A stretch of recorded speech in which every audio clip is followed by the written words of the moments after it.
Meet Daisy Chain, a WR250R boasting a 290 Athena kit and hot cam stroker crank, giving her 310 cc's of pure pain. But can she hold up to the stresses of a motocross track?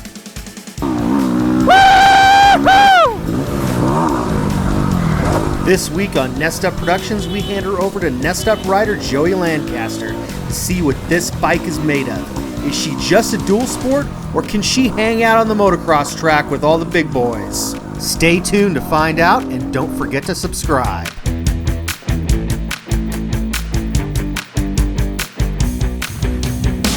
Alright, here we are at Mountain View. Little moto test, the infamous Daisy Chain. I'm told it's an 09 WR250R. It's got some engine work done to it. I'm sure you can read in the comments about that, because I ain't going to try to tell you right now.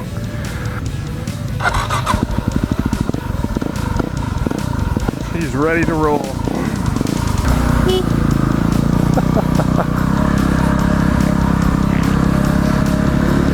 Everybody's wondering what kind of bike I'm on and why I'm rolling out there right now. Go check it out. Oh, there's another dual sporter. Oh, front tires, definitely a DOT approved.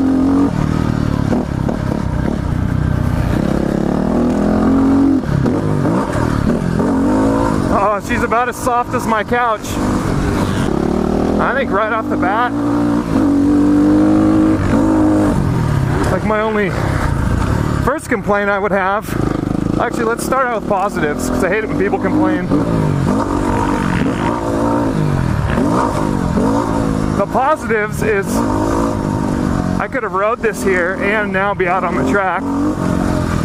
That's the best part about a dual sport. I could use a little bit more compression on the front of the forks.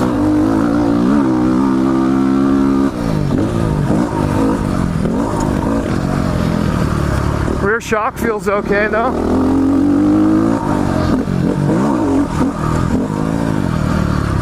Just got to be careful of that front tire. The bar to seat height though is good. Just the peg to seat height is definitely different. We're on the outside here.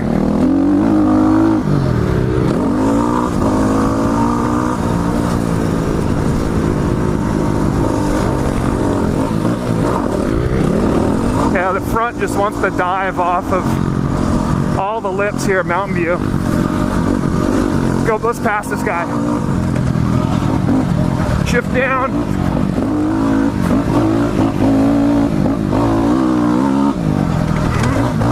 And the more you twist the grip, the faster she wants to go.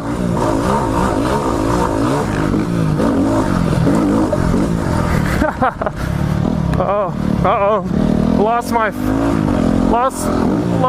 fuel vent hose. She's starting to spit gas at me. Whoa!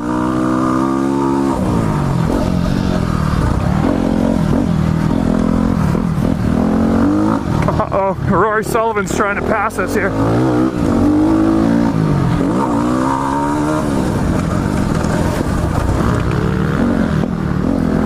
Oh, he's trying to take us out!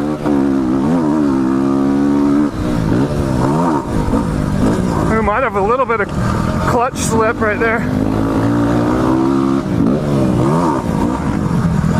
Let's honk at him.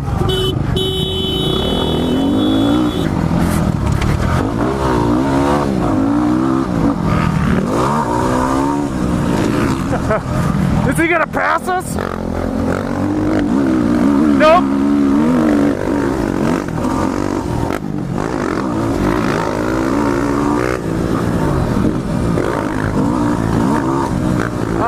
I think the KX450 has just a little bit more power and corners slightly better.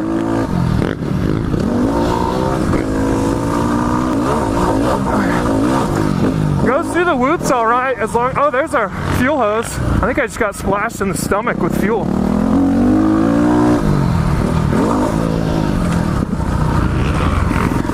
So if you're planning on doing a bit of moto, let's go to the inside, use some brake action there. If you're planning on, wow, the front end really wants to go all over the place. But if you're planning on doing a little bit of moto, or at least wanting to do a little bit more aggressive moto on one of these, I would definitely look into, and I know a little bit of suspension work's been done to this, so I don't know exactly what's been done to it though. But I would definitely look into upping your spring rate. Well, obviously depending on your weight and how aggressive you want to get on it. Definitely, going up a couple of spring rates actually, because it wants to dive. I don't know, it's a hard decision because when you're doing dual sport, usually you're carrying something on the back, so that's going to take up a lot of the let's try this hill without shifting down. Anyhow, what I was saying is usually you're going on an adventure, right? Because that's what dual sporting is all about. Ooh, got it from the inside. You got to play with spring rates, because how much gear are you bringing on the back? What's your weight? What's your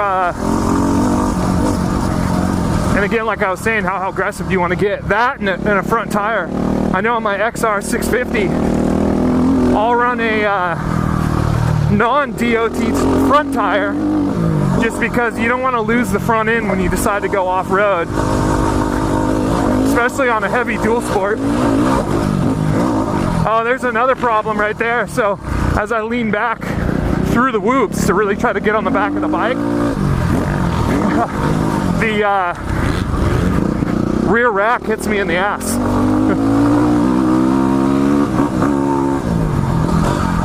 So that would be a problem if you really got aggressive. But I think for the average guy, being able to ride to the track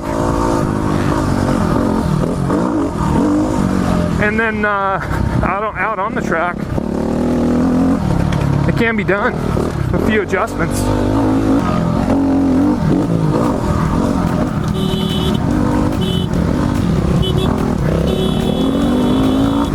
Bards, get out of the way! I'm doing a test here!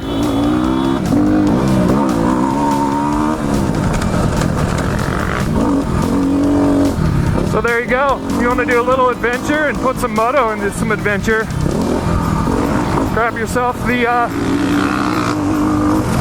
WR250, couple of adjustments, and go have some fun.